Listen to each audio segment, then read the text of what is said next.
Hey everybody! Hey, welcome back to another amazing episode of the Aaron Reynolds Stay at Home Show, episode 2. Hey, let's get right to it. This show is created to, help us get past the whole stuck at home because there's a worldwide pandemic blues. And I'm your host, Aaron Reynolds. If you don't know me, I'm the author of lots of cool books for kids. Books like Creepy Carrots and Sea Monkey and Bob and Superhero School and Carnivores and Nerdy Birdie. And hey, I hope you caught episode 1.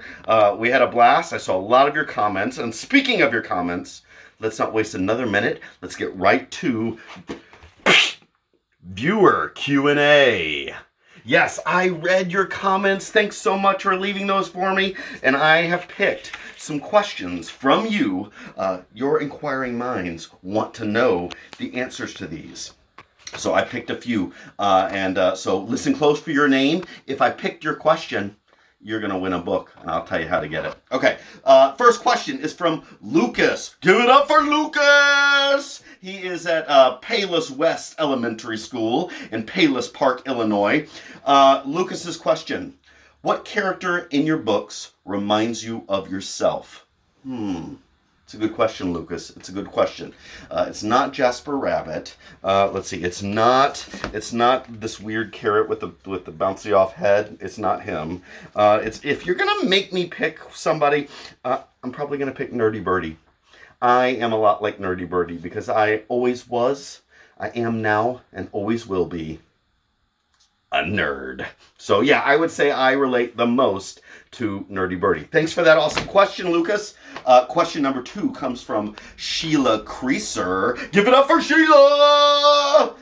She is at Indian Grove Elementary School in Mount Prospect, Illinois. Ooh, lots from Illinois today. Her question: what is your favorite book in the Harry Potter series? It's an excellent question, Sheila. Excellent, thoughtful, mind-provoking question.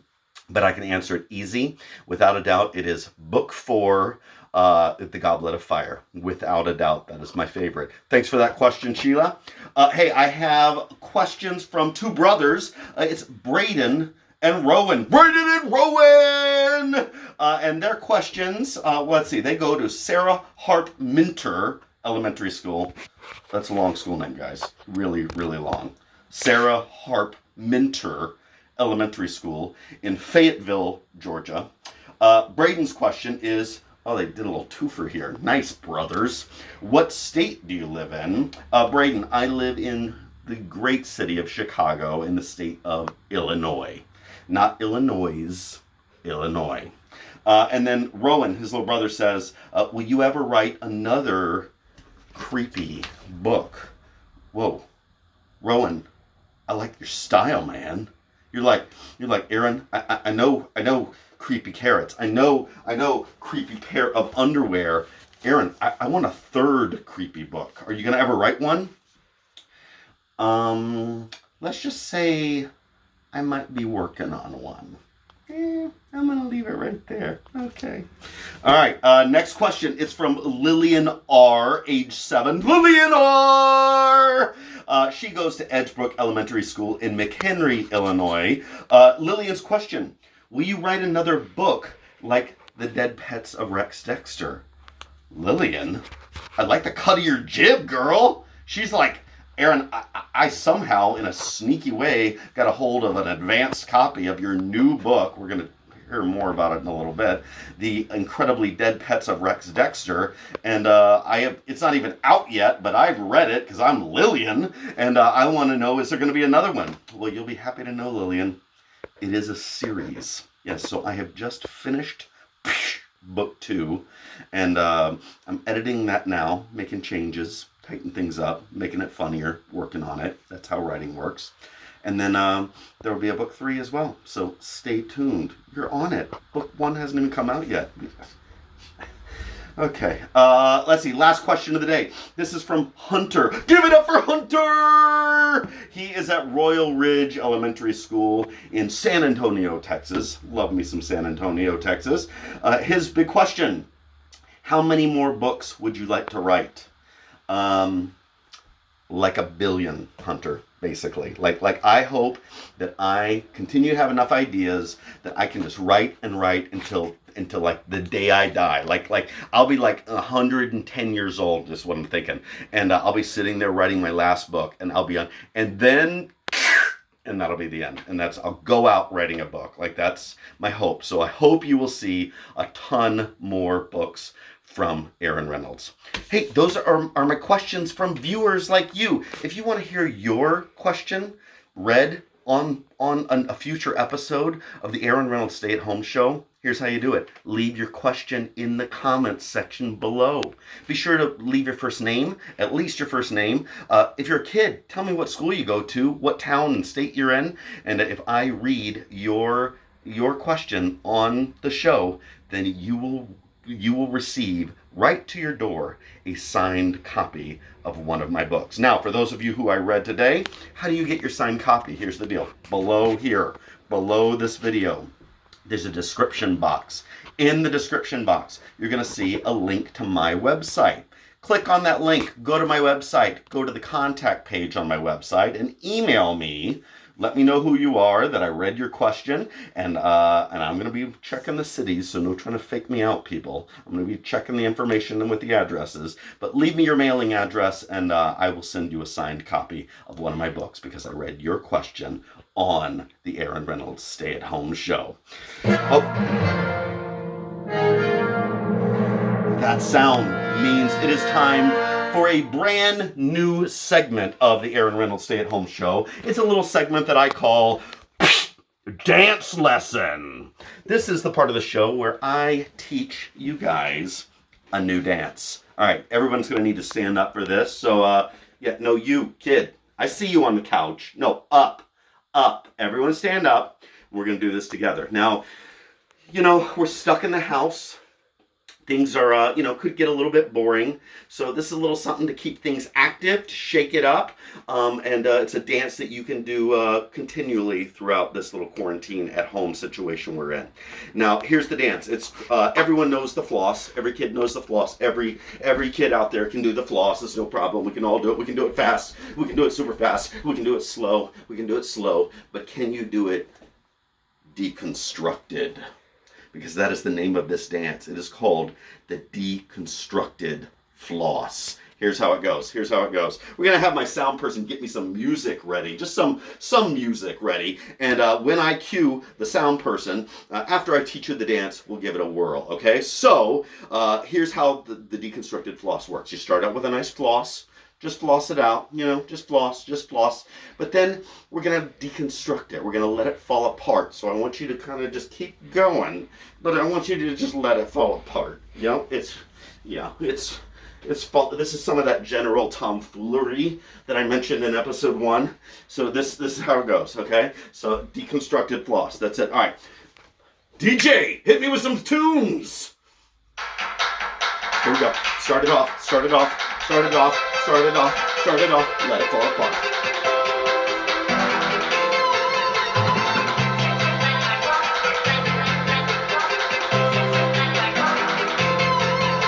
Yeah, that's how the deconstructed floss works. Now you have some smooth moves to impress your family. Show it off to your mom, show it off to your dad, teach it to your little brother, teach it to the baby in the crib. Everyone's going to be deconstructed flossing by the time this is all up. That is our dance lesson segment. That sound means it is time for the next segment in our show, and that segment is called Read Aloud. Now, the Read Aloud is the part of the show where I read one of my books to you today. Which book will it be? I know what I'm feeling. We all need a little reminder sometimes that things are a little scary, things are a little uncertain, but we're not alone. We're in this together. I think I've got just the book for that. Today, we are going to read Carnivores. All right, let's get to it. Here we go. Settle in. Get all cozy, comfy, snuggly, bugly, wuggly in your seat. Turn those listening ears on. And here we go with Carnivores. Carnivores, written by Aaron Reynolds. Hey, that's me! It's right there. Okay. Illustrated by Dan Santat. Very funny artist. Super cool guy. All right, here we go. This is my favorite, one of my favorite parts of the book. The carnivore food pyramid. That's all Dan Santat. Look, he's got everybody in, everyone's in there, like an random octopus. And look at that raccoon's face. He's like, me? All right, here we go. Carnivores.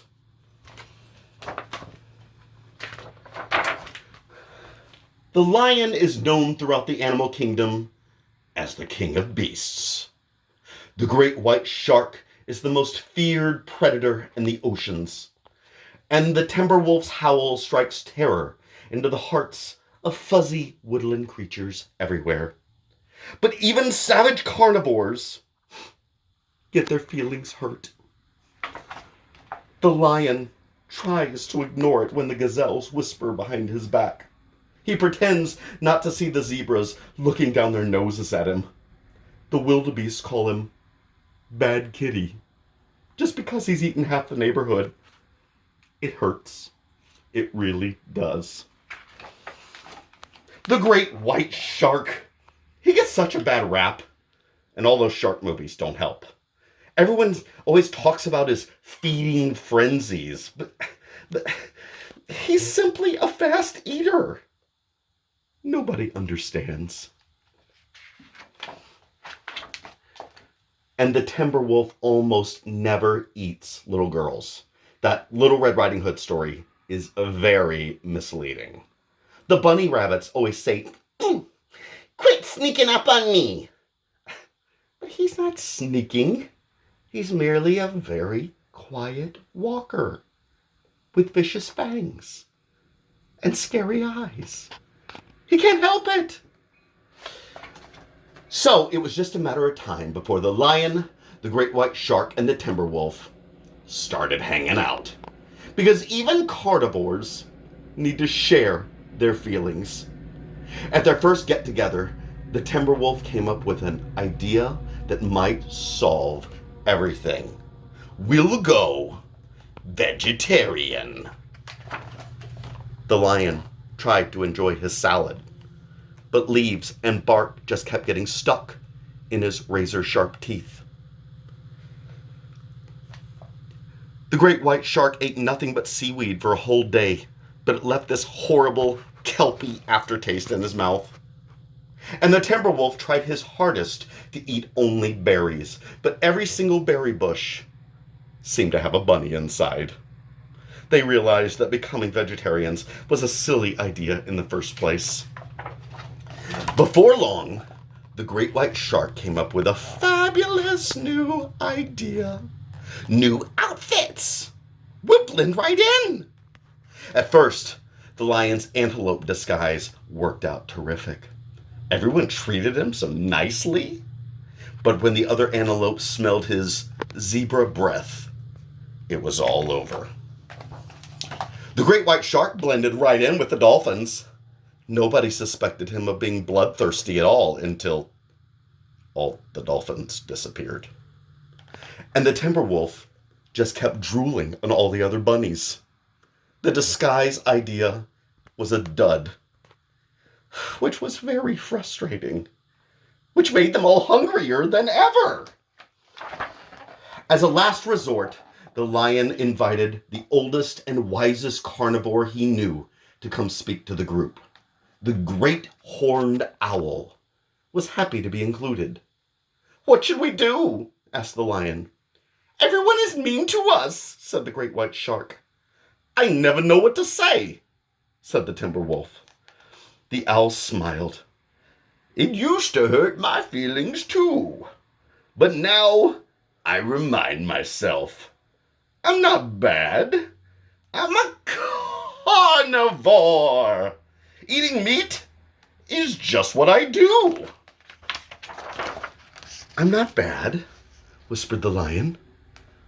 "I'm a carnivore," confessed the great white shark. "Eating meat is just what I do," declared the timber wolf. The wise old owl was brilliant. Turned out he was also delicious. days, things are different. The lion doesn't dread going to the watering hole anymore. When the zebras give him nasty looks, he smiles his friendliest smile and eats them. The great white shark feels much better about gobbling up everybody in sight. He knows that he's just a husky fish with a healthy appetite. When the timber wolf gets the munchies, he doesn't think twice about grabbing a handful of bunnies. They have really negative attitudes anyway. After all, they're not bad. They're carnivores. Eating meat is just what they do. Poor shark. The end. All right, so that is The Carnivores, and if you haven't read it, be sure you pick it up first chance you get. You've had a taste of it now. I hope you'll read it for yourself very, very soon. That sound means it is time for a sneak peek, and that sneak peek today is a countdown to Rex Dexter. Now, I told you last time in episode 1, The Incredibly Dead Pets of Rex Dexter is my brand new middle grade book. It comes out April 28th, and the countdown today is, from today, ding, 34 days until Rex Dexter comes out. Now, you don't have to wait 34 days to order it. It is available for pre-order right now. So if you want to pre-order it right now, get it, have it in your hot little hand on April 28th when it comes out. Or if you want to get a hold of another book like Carnivores or one of the books we talked about last episode, you can go to any of your usual online places that will deliver books right to your door. Or you can go to my favorite independent bookstore, Anderson's Bookshop. If you go to their website, you can order any books. They will deliver them right to your doorstep. They're an amazing independent bookstore, and right now, because of the crisis we find ourselves in, they are doing 99-cent deliveries on all orders. Well, that is the end of another episode of the Aaron Reynolds Stay at Home Show. Hey, I'm just going to wrap it up with a couple things that I wanted to remind you of. Number 1, kids, be nice to your parents. They're going through a lot right now, just like you. Number 2, read a book today. Maybe it's one of mine, maybe it's somebody else's. Read a book today. And number 3, don't forget to love each other, but from a safe distance. And stay safe. Remember, we're all in this together, and I will see you next time on the Aaron Reynolds Stay at Home Show.